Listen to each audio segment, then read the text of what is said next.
having 50 food myths nga i-discuss.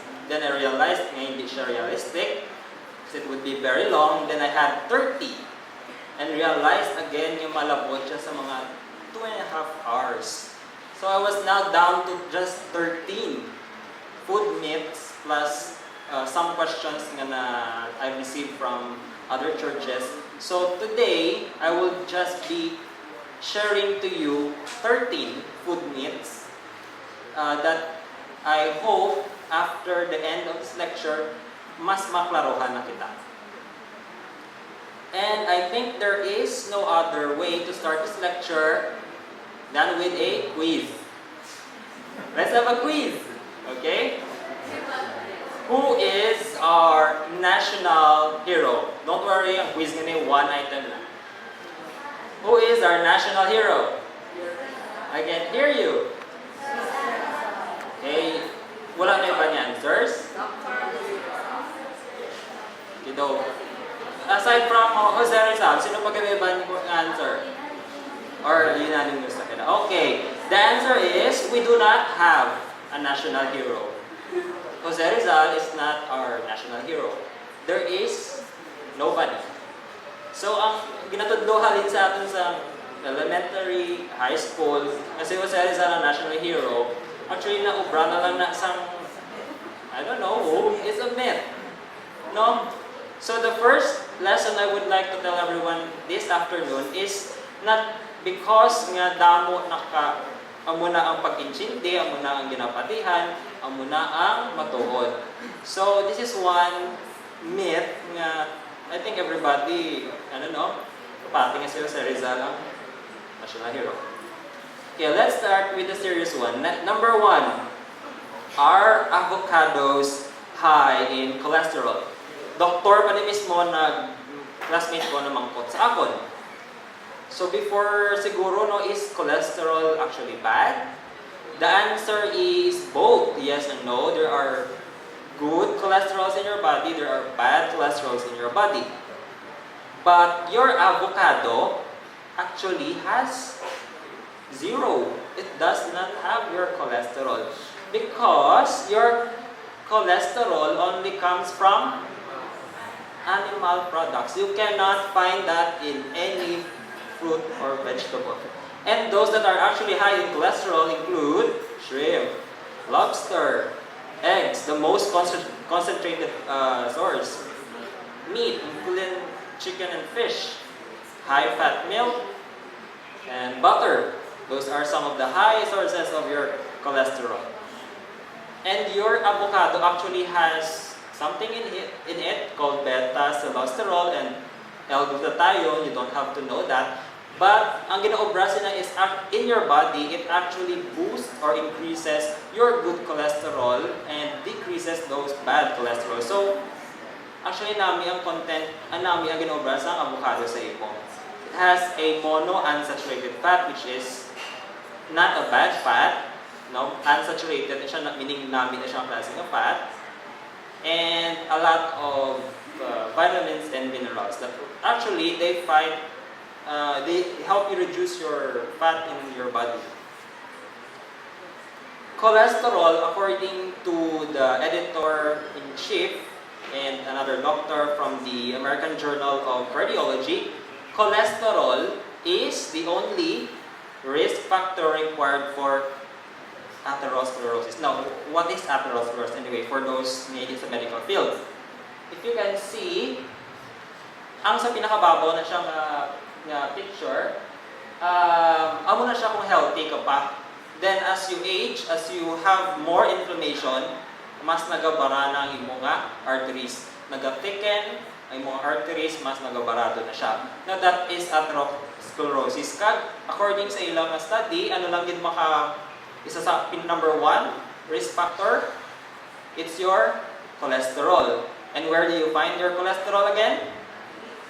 Okay, so there are things in your food that can actually increase the cholesterol inside your body. That's trans fat found in junk foods like your cookies, your ice cream, your microwave popcorn, your pretty much everything. And naturally found in meat products because your animals naturally have your trans fat, and saturated fat, which is high in animal products, and cholesterol itself, which is only found in meat products. So those are the things in your food that will increase the cholesterol in your body. So if you don't want an increased cholesterol, you have to give up those things.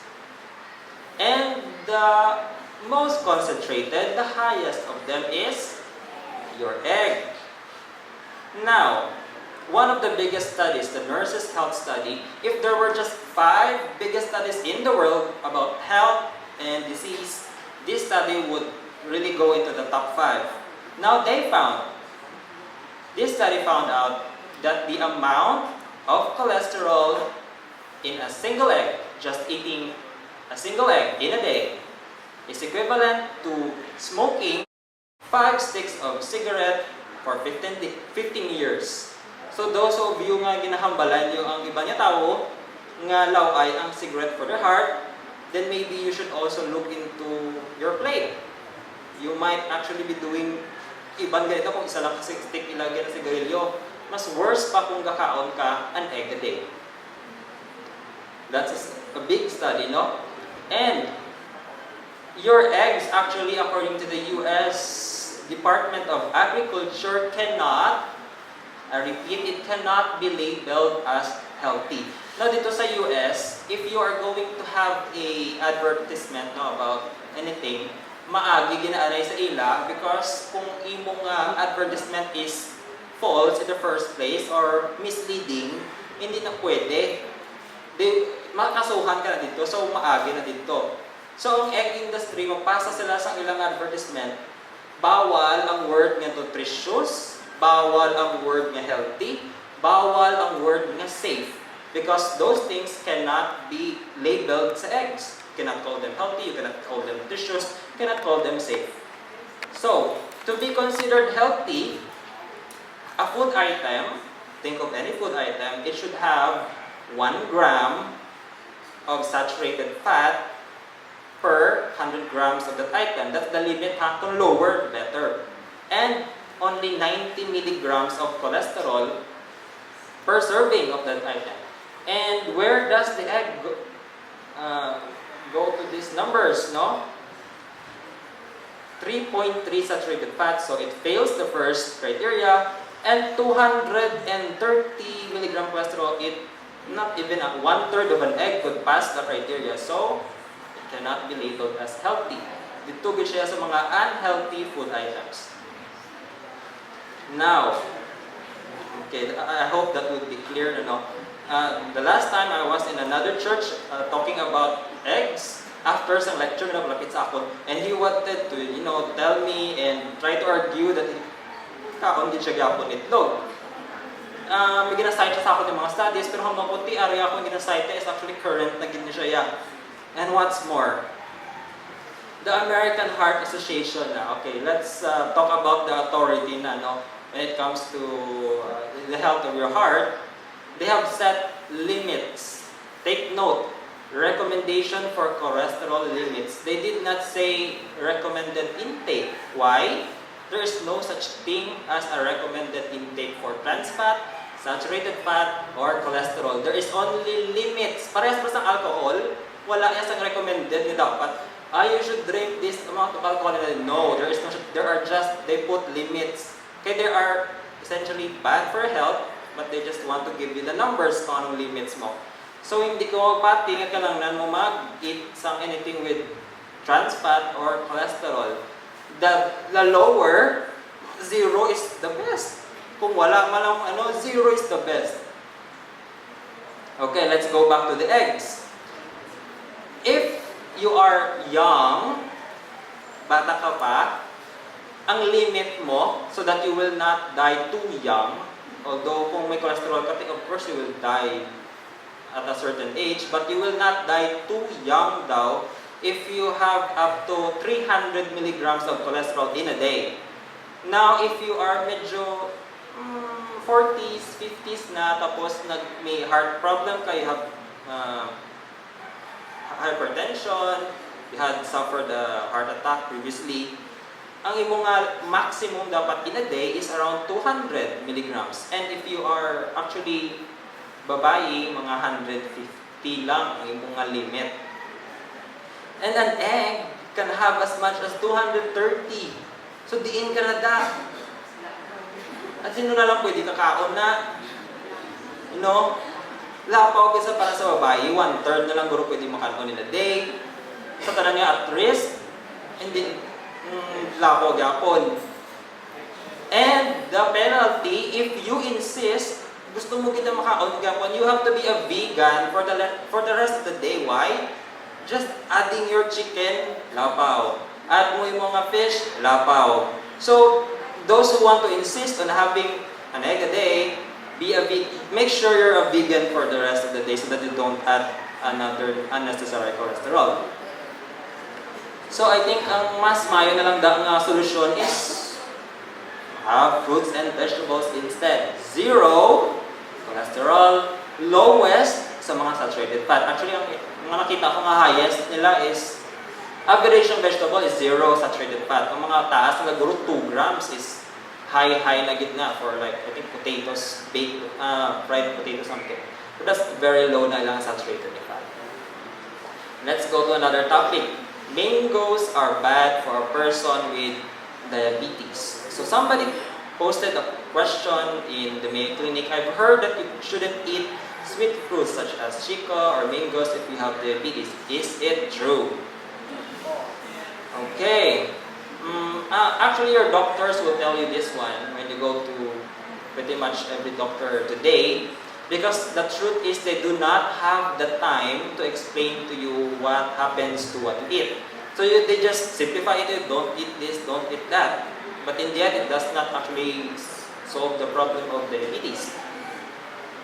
So their basis is, of course, mango has sugar, it becomes sugar in your body, but so does rice and bread and potatoes. They become sugar in your body. So does it follow ang sugar is already a poison for you?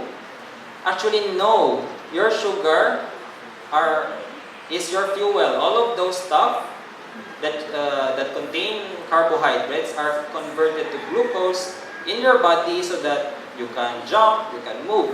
Now, you need that for your fuel. And for a normal person, kung mayroon siya mga 300 grams of carbohydrate in a day, kung diabetic kaya, mga 180. Gibutan ko the asterisk kaya depende na sa control sa mga diabetes from the American Diabetes Association. It could be as low as 130, as around 180 sa average nga diabetic ka. And they tell you that you can actually, if you know how to count the carbohydrates in your diet, pwede mo actually mabutang daang fruits. You can see gagmay nga rice, gagmay nga potato, gagmay nga bread. Kaya diabetic ka na. Reduce lang gamay, but you can include your fruits. Let's see. If, for example, a diabetic has 3 cups of rice in a day, that's equivalent to 120 grams of carbohydrate in the day. 120, may 180 ka pa man nga limit, may ara ka pa nga 60, as much as 60. You can have 1 cup mango, that's just 13 grams. Igo pagyapon. And maski butang patang bread kag potato, igo pagyapon. So, the reason why your doctors don't tell you that, kaya mo na, wala sila tayong mag-explain this mo, but if you know how to count, you can have your fruits and vegetables, maski may may sugar na sila. So, amo na ang official statement sa Mayo Clinic, but basahan ko lang, it's the total amount of carbohydrates. If you know the total amount of carbohydrates that you're taking, you can eat your fruits and vegetables. I mean, your fruits with sugar. Okay, number 3. Beans cause arthritis. Before I continue, I would just like to clarify that we are not going to talk about osteoarthritis, we are not going to talk about rheumatoid arthritis, we will be talking about this one, the gouty arthritis. Okay, basta pala may magbuha, diri ka ang balon niya, applicable sa iya. Pero I'm talking about gouty arthritis, which is metabolic and which has a problem with a high purine diet. Now, kung magkaon ka sa imong pagkaon, your food, let's just say chicken, for example, has DNA. You know, wala din maguro ka ng DNA. Amo nang nag-store sa tanan ng information kung paano ang tao maging tao, like what we are now, amo nang dictate. Your DNA actually has purines in them. And when you eat food, both plant-based, animal-based na food, when you eat them, may purines gina sila. They are processed in your body, kag ang iyang bilin, ang mabilin sa process are called uric acid. Now, normally, ang uric acid po ma-flush out mo lang sa iyong kidney. No, so it will not cause you any problems. But, for those who have gouty arthritis, taas ang uric acid nila, hindi kaya sa ilang kidneys i-flush out ang uric acid. What happens is, of course, the body will not allow it nga dirala sa iyong blood, ang iyong uric acid that's toxic to your body. Himuon niya nga crystals and deposit it into your joints. And now, you suffer the symptoms of arthritis. Pain, swelling, and all. And so, where do you find what are the foods? And you read it from the back, medyo small siguro, no? Ano nga foods ang mataas sa purine content? Gram per 100 grams na siya. On the top of the list is your yeast, and then pork, sardines, tuna, chicken, salmon, pork, turkey, shrimp, sunflower seed. Okay. Wala man siguro din kakaon sa sunflower seed nga half cup, no? So, although taas siya gram per gram, I don't expect anybody to eat half a cup nga kutsarahong lagi ng sunflower seed. So, maski ara siya sa list nga medyo taas siya, actually mas low pa yung serving size ang imong sunflower, mas labo. Let's continue. Duck, scallop, beef, then munggo, beans. So, ang tao, yung mga gahambal sa guwa, no, nga munggo beans would cause your gouty arthritis. When in fact, wala nila gina-blame ang tanan nga ara dito sa babaw. Oh, imagine 128 versus times 2 na di iba, no? Your chicken and all. So, anong culprit kung magkaon? They eat munggo and shrimp nga bayan. And they blame the munggo when they have all those gouty attacks. Now, a study published by a Harvard Medical School doctor, published in the big-time journals, the Lancet and the New England Journal of Medicine, has the following results. You can look it up if you want, pero amo na lang niya ang summary sa results.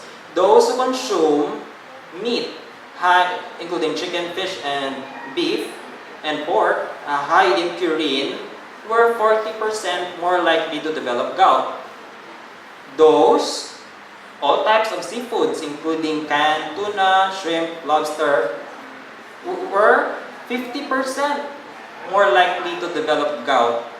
And of course, those who also drink alcohol would have problems with their gouty arthritis. And the best part of the research is vegetables, even they are high in purine, which include peas, beans, mushrooms, cauliflower, and spinach, were not associated with gout attacks.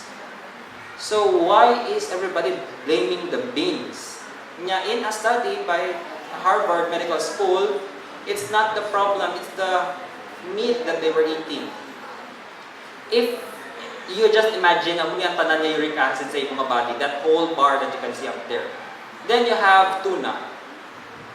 Taas siya ng purines. Then you have shrimp. For those na sagwa siguro, no? Hindi man dire. Then you eat munggo. Then they blame the munggo for what they feel. Actually, if they could have just removed that, no? Or better yet, kung kuha na lang nila ang tanan niya high purine, much better.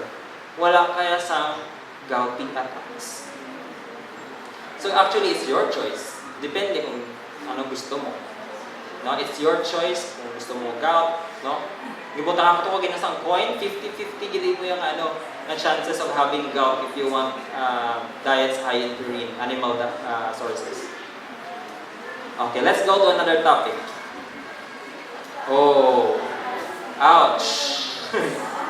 Ouch. Ouch. Okay.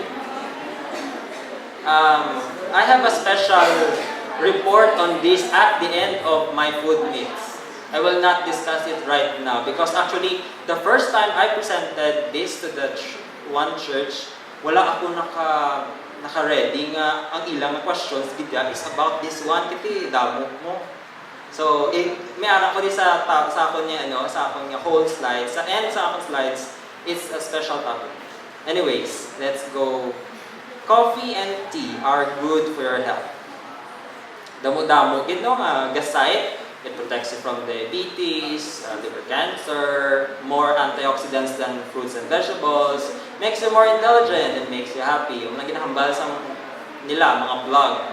Now, ang mga health blogs pala, mga makita niyo sa Yahoo and other pages, I would just like to warn everybody, health bloggers, most of the time, they are not medical doctors or dietitians. There are a bunch of people trying to read the conclusion of a study and make up their own blogs. Just 1 week ago, I've seen a blog that's saying coffee drinkers live longer. Then they are citing the biggest study of coffee and Then I tried to look into that study, and one of the first sentences I read that coffee drinkers die early, something like that. Hindi niya nakuha yung conclusion. Now, you read through the whole research and they found out that coffee drinkers tend to smoke. Coffee drinkers tend to eat less vegetables. Coffee drinkers tend to eat more meat. And so on and so forth. But, they said, let's imagine, just imagine that they did not smoke, they were not obese, they eat more vegetables, they eat more meat, then they manipulated the statistics. Imagining ako amo na yung scenario, and they found out yung wala man sang risk gid kung ka take sang coffee, but that was manipulated na manipulated na nga data, and the conclusion is there is no danger in drinking your coffee. But that was imagining nga nadula to tanan, hindi sila obese and all. But in the real world, coffee drinkers die younger. So, I don't know why ang mutong headlines ang iyang blog, and imagine kung ikaw gabasa ka malang sina, amo na yung mga basahon. And the article also said, the author said, there is no cause and effect in this type of study. You cannot conclude that if you drink coffee, you will live longer. They place it there, and the blogger missed it. Or don't know kung na-miss na gid or humud-humud na gid nga miss ang mga statement. So when you look for your footnotes, details, original source, and credibility, be careful with those blogs. Let's continue. This is one statement from one of those studies, no? Kaya hambal nila the protection from diabetes. You don't have to read it. I will just tell you kung anong ara sa in between sa lines. Looking at acute studies, it says that if you drink coffee, your blood glucose levels are higher than expected. So it does not actually protect you from diabetes. And it says that if you are having trouble with your blood sugar, which is the problem with those with diabetes, you should try switching to decaffeinated coffee. And of course, ang namin sina, there is a problem with the caffeine. And the bloggers would just try to ignore all these details of the study. So ang effects ng caffeine, insulin resistance, increased na glucose. And again, warning sa paper, if you are having problems with your sugar, you have to get away with the caffeine. So may problem with yan. Now, about the blood pressure, hambal naman sa mga ibang health studies, wala problem sa blood pressure. But the study itself says that your blood pressure will go up, especially for those persons who are not drinking coffee for their lives. This is what is happening actually. There is drug tolerance. Kita sa medical field, balatang drug tolerance. So that amount of caffeine for the first time, shoot up yung mga BP. Next time, same amount of caffeine, medyo masaka yung mga BP. And next time, medyo hindi na magsaka yung mga BP. So they conclude niya, okay lang siya. Pero the truth is, kung wala kaya inom siya, laway ang effect sa iyong mga blood pressure. Consider a healthy non-caffeine consumer. Then you give him coffee and he will get tremors, headaches, high glucose, elevated BP, insomnia, anxiety. Then, weeks later, he's fine because of drug tolerance, a new normal.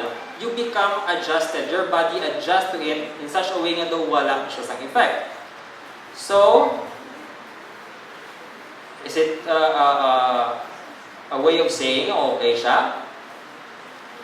You are easily addicted to coffee. 100 milligrams in a day, that's a small cup, will get you addicted. Remove caffeine, you have withdrawal symptoms. According to a study at Johns Hopkins, they found out that performance increases due to caffeine are actually a short-term reversal. Meaning kung nagabat siya kung isa ka coffee drinker nga down na siya, it's because low na iyang caffeine. And ang ginaubra lang sa imong coffee, ginabalik ka niya sa high caffeine level para makahulag ka normally. Ang muna na ang bag-o mong na stimulant, caffeine na. So without the caffeine, you lose your performance, but in reality, it's nothing. Caffeine-related performance improvement is non-existent without caffeine withdrawal. So ang nagpa-feel good sa coffee drinker is actually just bringing them back to their normal. It's not really in there. Stimulant na gina siya nga effect. And one more study, wala nilaging hambal, wala nilaging publicize masyado, nga they are talking about a small cup, no sugar, no milk, and just 100 milligrams of caffeine. In contrast to your Starbucks, which has more than 3 times the caffeine and a lot of calories. According to that study, kung amuna nang ginainom mo, you belong to the group who will actually die earlier. Kag wala na siyang nadala sa mga health blogs, di ba? Because, of course, makasuhan ka sa Starbucks kung amuna ibutang sa mga health blog. So, I would just like to tell you, for those who are trying to argue that you want to have those caffeinated drinks, would you like to try this? Can you see it from the back? It says vitamins plus poison. One truth about that is that coffee has a lot of antioxidants. That's very true. But it has a poisonous caffeine. So unless you would like to try a vitamins plus poison nga klase sang supplements, then I don't know about you. They got your money and your loyalty. Because without coffee, you'll be a zombie. Isa ka nakita ko sa internet. Yeah, it's true. Those people who are dependent on caffeine look like zombies without their daily dose of coffee. And physical dependence is very true. Hindi na siya nga daw sa ulo na nila. Physical dependence to caffeine is very true. Hindi na siya. So we have millions of drug users in the world. Yeah, caffeine is a drug nga na-approve lang. Sa una, hindi pa na siya pwede. Segundo, gin-approve na lang siya. In the forgot ano siya nga date na approve. And it affects a lot of people, even doctors. I have classmates who cannot go on with their work. They would have headaches, really bad headaches if they don't have their coffees. Then one of my doctors actually told me, well, Chris, coffee is plant. Di ba plant-based ka? God created that for you? No. Actually, nakabalis akong vegetarian ko, so you should have a coffee kay plant-based man siya. No, actually, your caffeine is a pesticide. It's a pesticide for the insects that try to eat your coffee plant. It was placed there by God for protection. It's not for humans to concentrate and consume. So life is short, they say. Enjoy your coffee. Yes, your life will be short if you drink your coffee. Okay, here's the... Ari, isa ni ka-shocker sa iba niyo mga kainom. No, I don't drink Coke, but let's imagine, sino din mga students pa nga harap sa school? Or you have your, daw para sa canteen. Let's imagine, uhaw ka na get, you're going to the canteen, there is no water. Ano lang niya, hypothetical lang niya siya, hindi matala. No water, no Sprite available, no Sunkist available. What would you pick? Oh, wala ganito. Wala ganito sa Sprite kag Sunkist. Wala man water. Hypothetical. Diet nga. Okay, sa dugangan ta ato choices kay duka budlay. Pero I've heard sa isa ka church kay nakatuan ko, they would choose Mountain Dew. Let's expand our choices. You have your iced tea, your C2. Iced tea? Anybody for an iced tea? Okay. So don't worry, hypothetical lang siya. Let's see.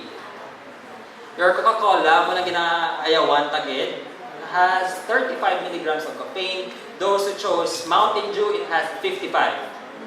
Almost sa mga twice. So if you're trying to avoid caffeine, hindi ka ganun sa Coke, why drink Mountain Dew? Sa una kainom ako sinaka, I did not know. Many years ago.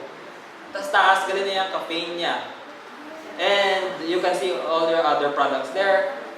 Mga syempre mga coffee, no doubt about it, tag 200 milligrams, may tag 300 milligrams of caffeine per serving. Now, C2, 30 milligrams. Iced tea, 34 milligrams. Coca-Cola, 35 milligrams. Mountain Dew, 55 milligrams. You are trying to avoid Coca-Cola, right? But you are drinking iced tea. Ang pila lang ilang difference? 1. Anong gina-avoid niyo? Caffeine. And you're drinking iced tea. Ang C2 medyo little bit gamay pag yan, 30. But it has caffeine because iced tea is green tea. And what's worse? The sugar. Gina-avoid ta ang mga soda kay sugar, no? Coca-Cola 27 milligrams. Look at iced tea kung pila ang iyang sugar. 33.45. Winner sa ilang batch sa sugar. So, if you don't want caffeine, you're trying to avoid your Coca-Cola and you're trying to avoid the sugars, you should be steering away from your iced tea actually. And even your C2. No? I don't know sa iban. Pero I hope this is an eye-opener for all of us this afternoon. Ako sa una nakainom ako iced tea. Many years ago. I did not know. Oh, thank you, may harap pa sa Sprite. 0 caffeine, but you have like 7 teaspoons of sugar in there. Still bad for your health. So, I don't know. The best is, water ka na lang gid. Water. Okay. So, is this new information to you? Do you know ka muna kataas sila caffeine kag ilang mga sugar contents? Okay, another one. Alcohol is good for your heart. Amo ginatulod sa alcohol industry, amo ginatulod sa mga kainom. Drink moderately lang para may heart benefits. Okay. Good for your heart daw, pero of course they know that's bad for your brain, bad for your liver, pancreas, bad for your family and society, bad for your life. Heart lang, okay. Mula lang gina-push na good for your heart.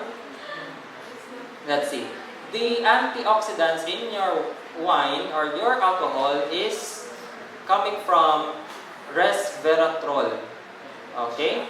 That's a polyphenol, you don't have to know that. But there is something in the alcohol that they say is good for your heart. Just put that thought in your head for a moment. Let's leave that for a while.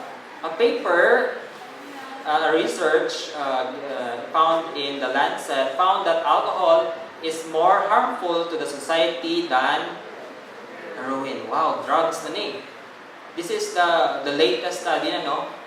They found So that's their graph. Pero kung mas manaming ang graph para mas maintindihan, alcohol, you can see it there because it's very small. Alcohol is already on top. Harm to others, ang light blue. Harm to self, gali ang light blue. Harm to others, ang dark blue. So alcohol is on the top of all drugs. Ang muna kalaw ay ang alcohol. Yung mga mga shabu, wala na sila, dalom-dalom na yung mga shabuya. Alcohol is worse. And according to the World Health Organization, alcohol is the third largest risk factor for disease and disability. And for those middle income or low income like the Philippines, it's actually the greatest risk. The causes, kung you're in the hospital, you have problems, family problems, gindala nila tanan, alcohol is the problem. Actually, the Philippines, the number one cause of accidents is alcohol. So it's bad for your health. You can name it what type of cancer you want. It's established by the American Cancer Society. But there's something good in alcohol. Really, it's good for the wine industry because makita na nila mo. They have to push it or else wala sila. It's again another scenario that vitamins plus poison. But the American Heart Association does not promote alcohol. They say you do not have to drink alcohol to have your health benefits. No, never.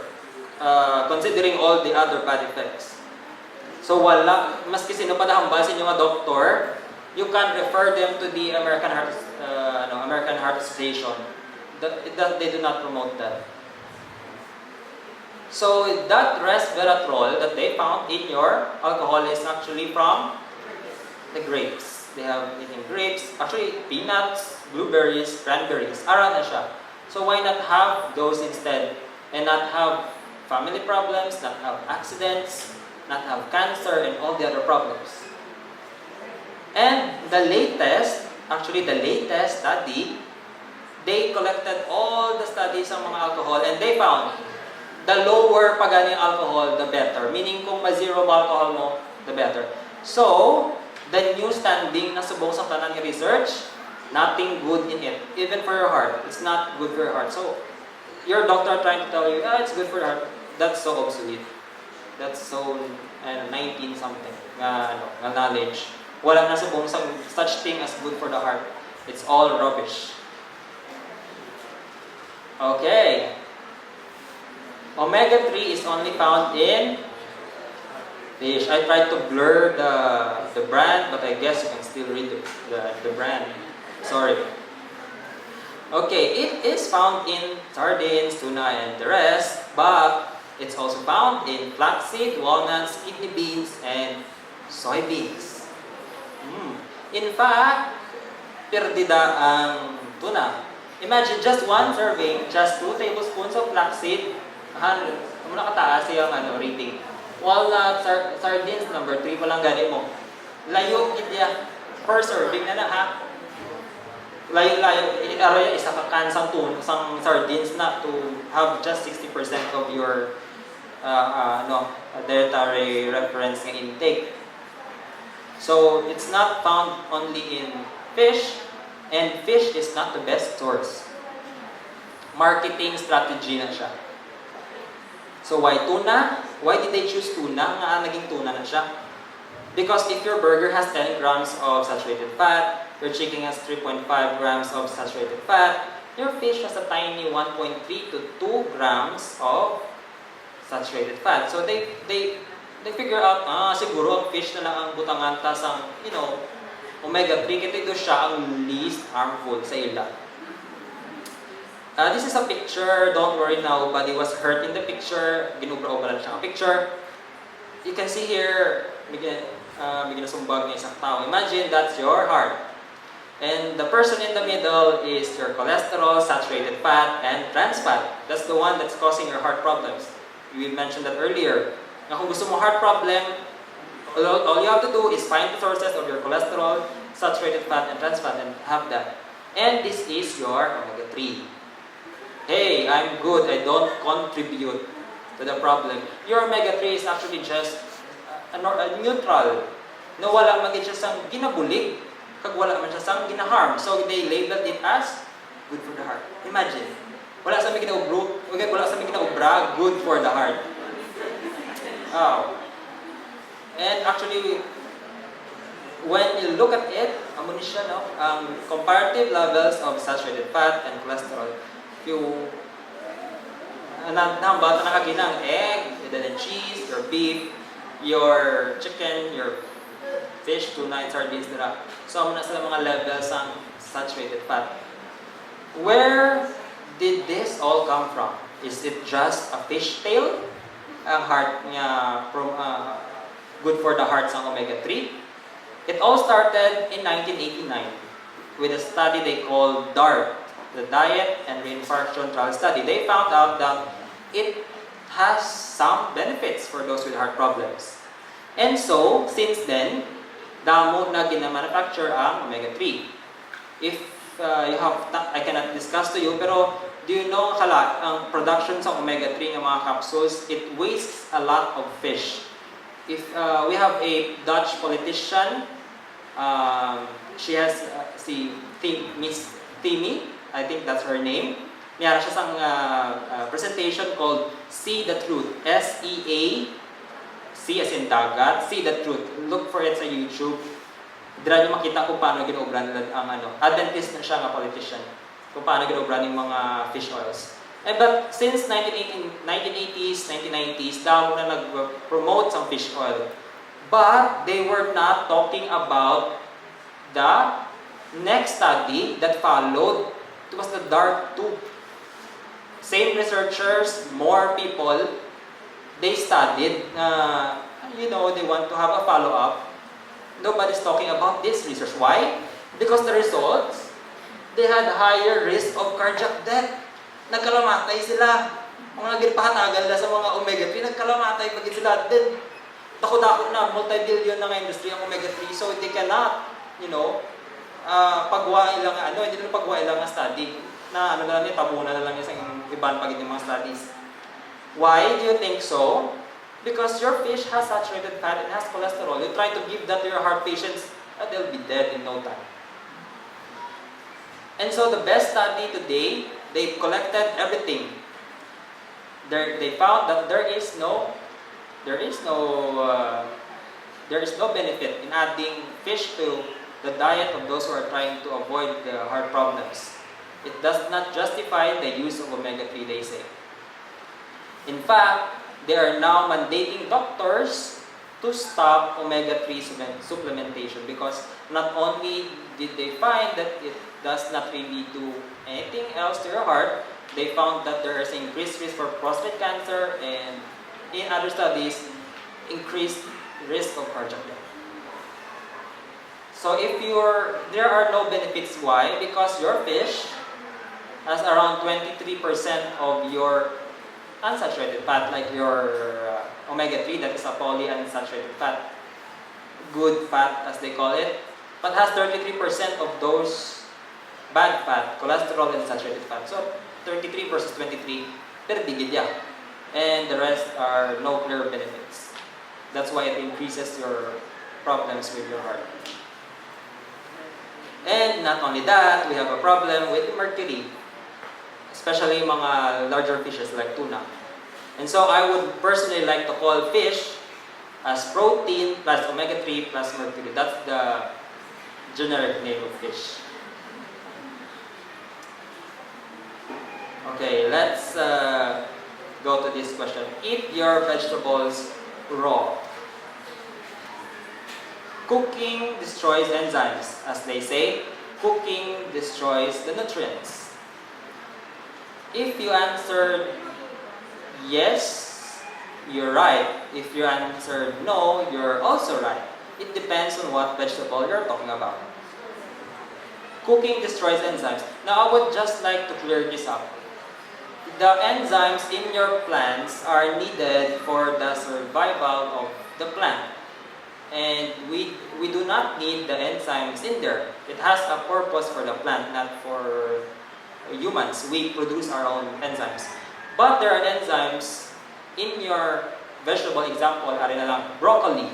may ara na siya sang enzyme nga kung ma-chop mo ang broccoli mo, it will give you this nutrient, your sulforaphane.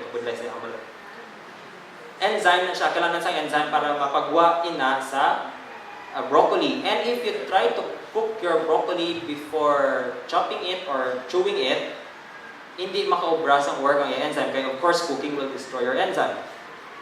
Now,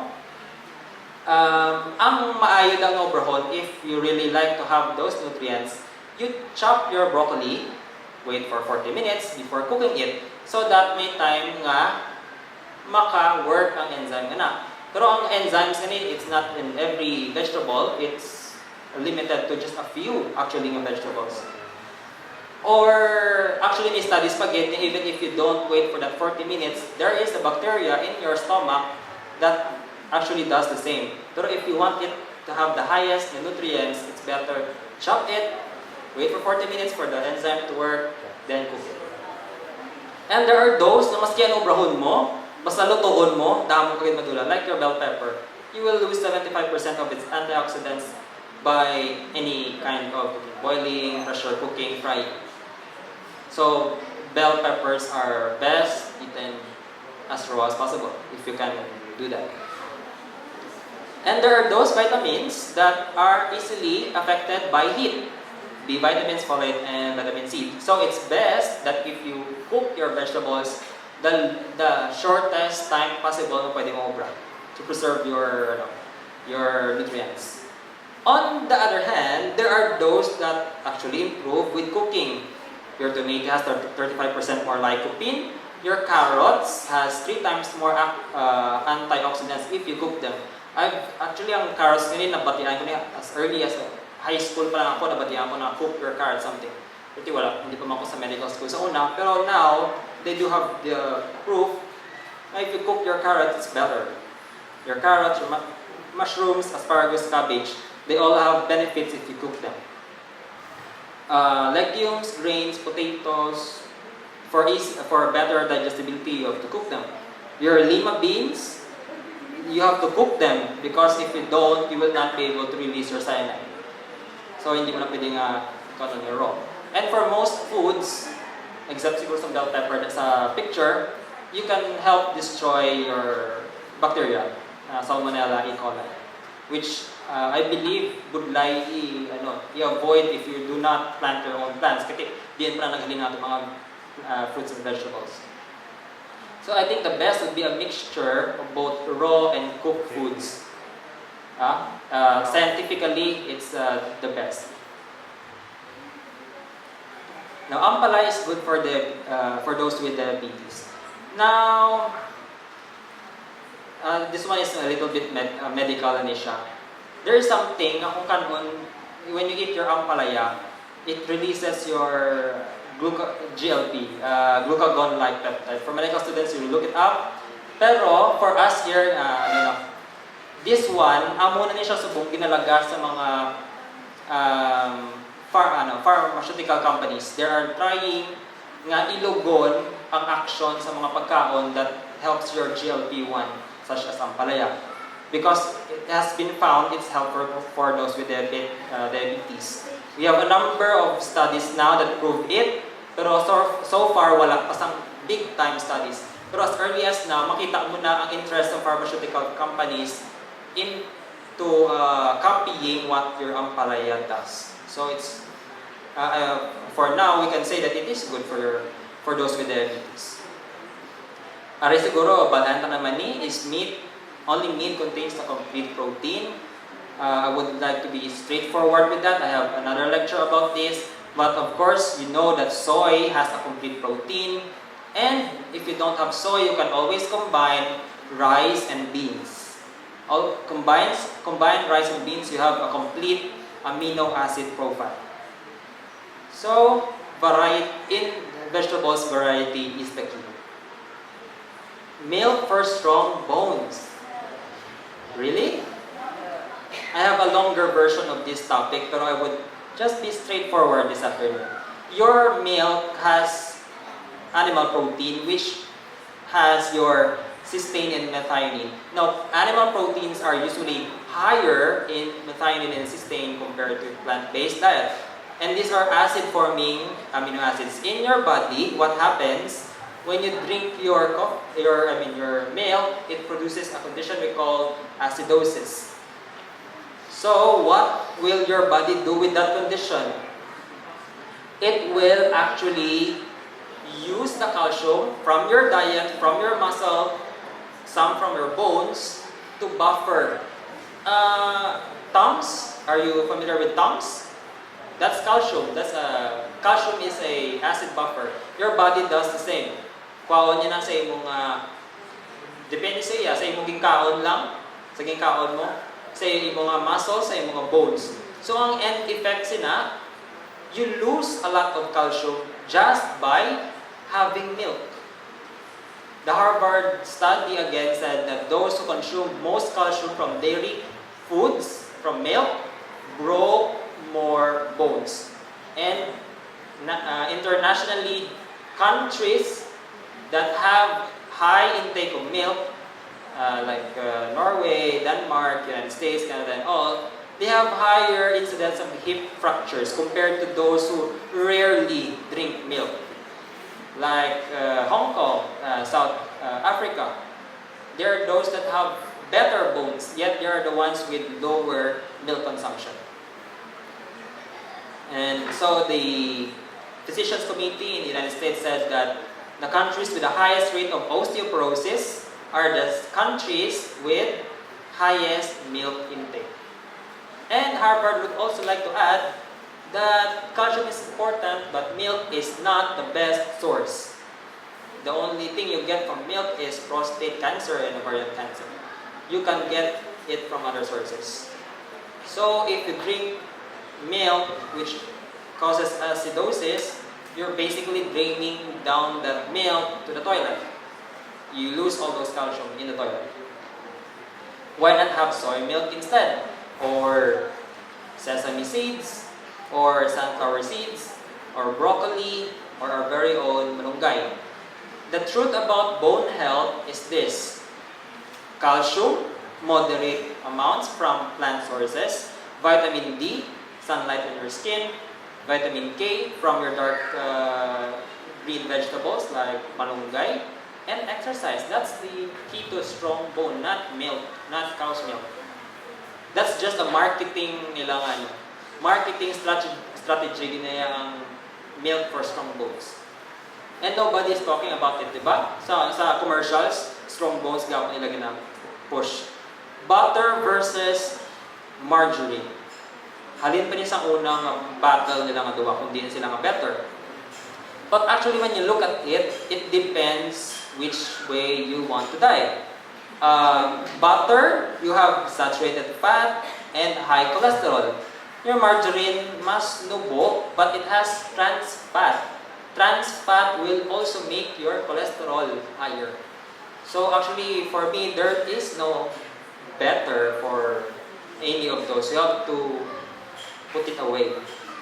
Okay, some would say, goodbye chicken skin, goodbye fat. Okay, but if you take away the chicken skin, you're actually just taking out the not so bad guys. By that I mean the unsaturated fat, which is 70% of your chicken skin. And the bad guys are still in your chicken meat, the saturated fat.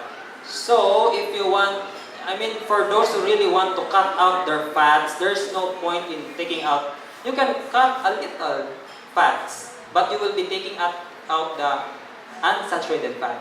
And the bad guys, saturated fat, is still in there. You're still gonna eat it. Okay, here's your questions answered. From going around churches, I have a lot of questions about the topics, and I will only be answering 2 this afternoon. Number 1 would be this one, as promised. Okay, sige. Di na sila naghalinaw. Milk tea originated in 1980s sa Taichung, Taiwan. And until today, ang ingredients sa imong milk tea is a guarded secret, just like Coca-Cola's. Although may iban nga nag-leak ang ingredients sa Coca-Cola, sa subong wala pa may ka-claim gid niya, sure gid sila nga na-discover na nilang secret ingredients ng Coca-Cola. Ang man ang milk tea, ng mga brands, they would keep it as a secret. But if we go back to Taichung, Taiwan, and ask the people who started this, you can get a list like this. Those who are trying to make your do-it-yourself milk tea, you can use this if you're not convinced after the conclusion of this lecture. It has black tea, milk, sugar, creamer, and tapioca pearls for those that want pearls at the bottom. Now your black tea has caffeine. Diba, that's something that we try to avoid. Milk tea is not just milk. Actually, the base of your milk tea is coffee. Different brands will have different combinations of black tea and green tea. But the bottom line is, it's the base of your milk tea. It's coffee or black tea. We have discussed milk a while ago. It's an animal protein. The China study, it was once the largest study. It has found that, milk is carcinogenic. Harvard also agrees that milk is carcinogenic and is also not the best source of calcium. And our very own Dr. Bae would tell you that your milk is carcinogenic. And also you will have osteoporosis because it is calciuret. Refined sugar that has a low glycemic index because it's refined. It means that if you take the sugar in your milk tea, it will cause your sugar to spike up so fast, and it will also go down so fast. That is not good. Ang nami yung sugars is complex. If you have time next week sa ICC, I will be talking about diabetes. You will be learning about glycemic index. Creamer, just more junk because 98% is just water, more sugar, and hydrogenated oil. Hydrogenated oil is the friendlier name of the deadly trans fat. That's still trans fat. They just made a friendlier name because it's so deadly. Trans fat, ginaban na dito sa ibang country. So, have another name para hindi siya masyado mahalata. Tapioca pearls, that's just carbohydrates, no vitamins or minerals, no fiber. So, your milk tea has that amount of carbs, more calories from creamer, more calories from milk, more calories from tapioca pearls. The total would be around 2 cups of rice. So, tanan nga try mag-cut down sa calories. This is not an option. It's 2 cups of rice already in one serving. Mga gagmay ha, may mga kita ko yung dagpo paget mo ng mga milk tea. Basta tag 4 cups of rice na siya. And aside from that, may obesity risk ka na dira because of excess calories.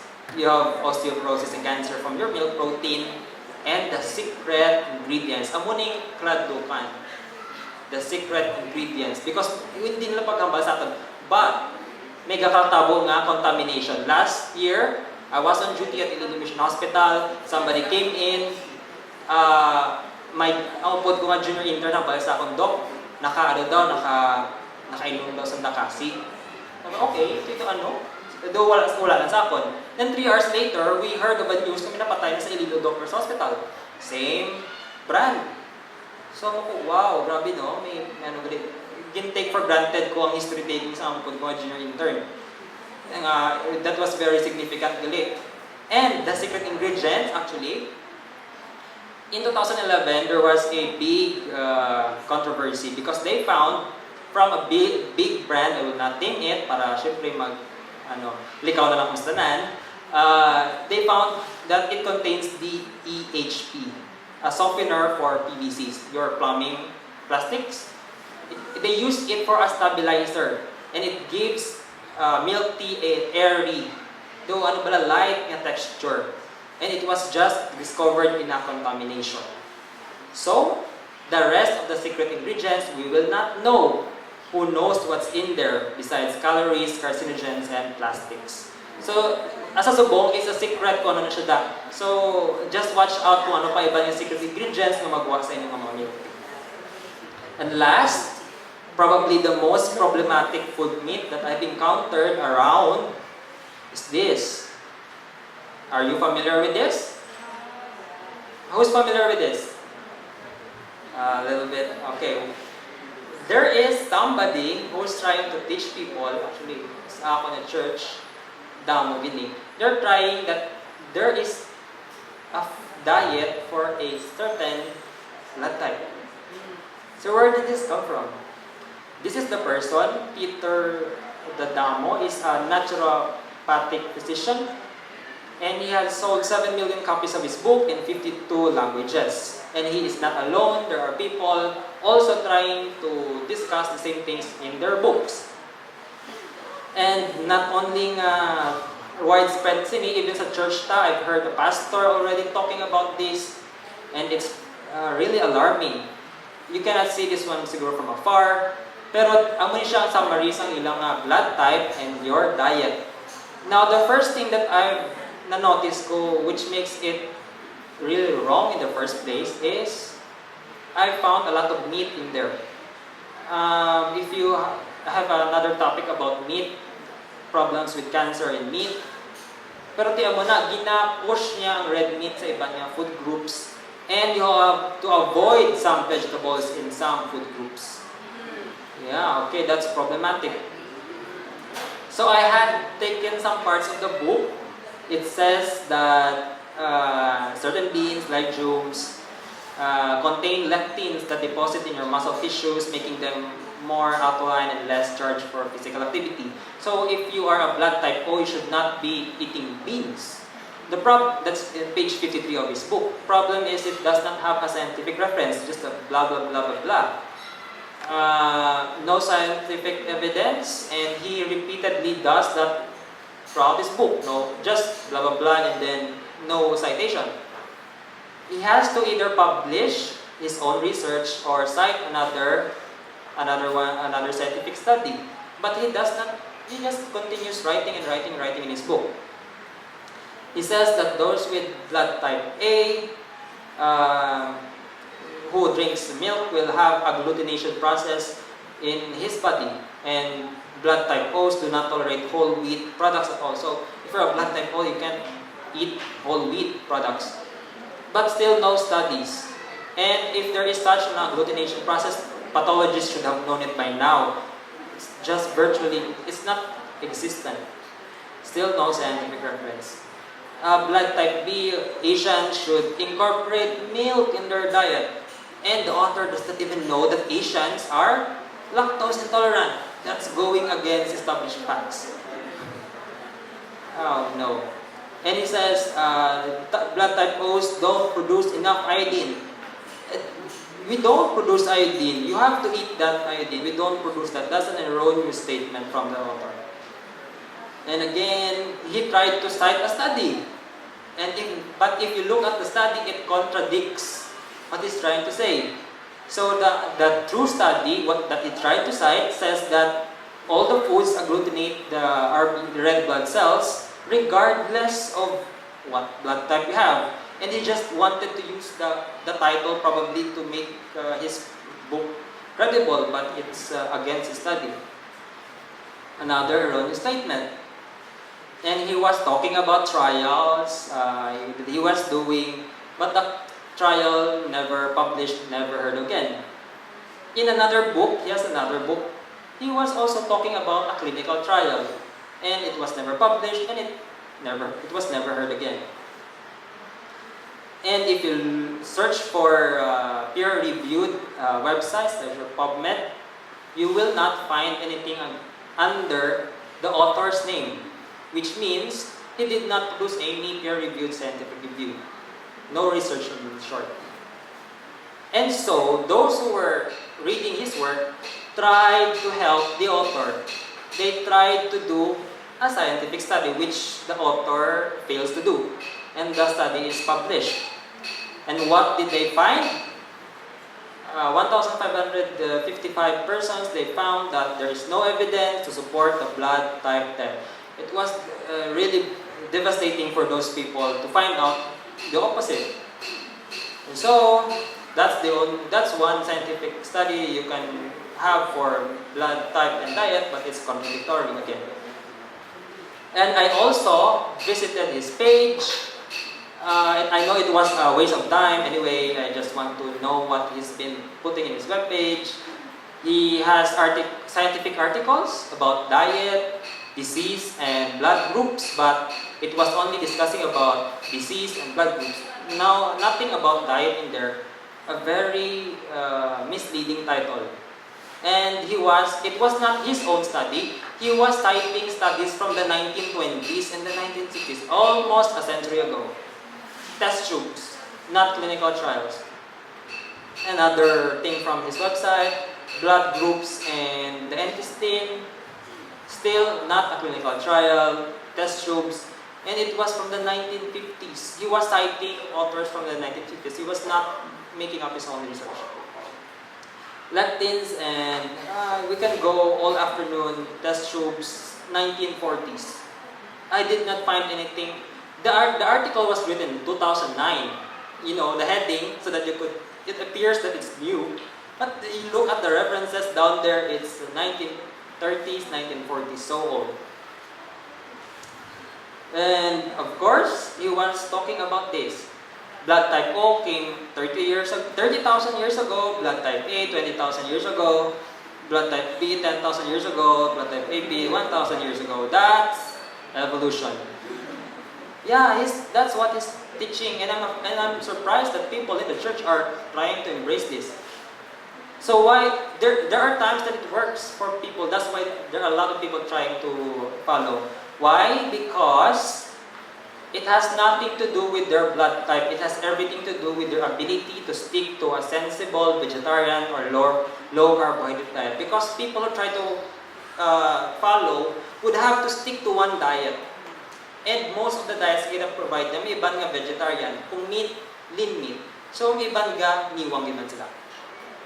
So if you want to believe in this type of theory, you have to discredit the Bible. 1,000 years ago, evolution, and you have to embrace evolution as our origin. You have to be ready to say goodbye to some vegetables. You have to say hello to the meat. You have to disregard modern medicine. You have to disregard the author's lack of scientific evidence. You have to embrace test tube findings in the 1920s. And you have to believe that the king has nice clothes on. Do you know the story? Okay, so I will not tell you the story. Those who try to follow this type of theory, they're like the king. They just don't want to admit that it's not there. So if I would be walking to a bookstore, I think that book belongs here, together with the astrology and Cinderella fiction. Okay, we're about to end. Last quiz. Which of the following is a national figure, or the eagle, the mingo, the black pearl, the milkfish, the sampaguita, the tamaraw, the anahaw leaf, and the mingo? Which of these are national symbols?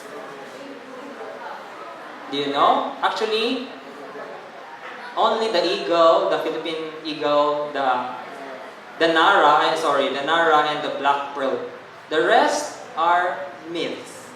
We do not have a national fish, we don't have a national fruit, we do not have an animal or a leaf or a flower. So, as I would always say, your health is a journey. Sometimes it's easy, but most of the time, it's hard. So I hope you will not make this kind of choice. I have made some of the myths clear to you, and instead choose the better choice. In 1 Corinthians 10:31, so whether you eat or drink or whatever you do it all for the glory of God. So celebrate life, stay healthy.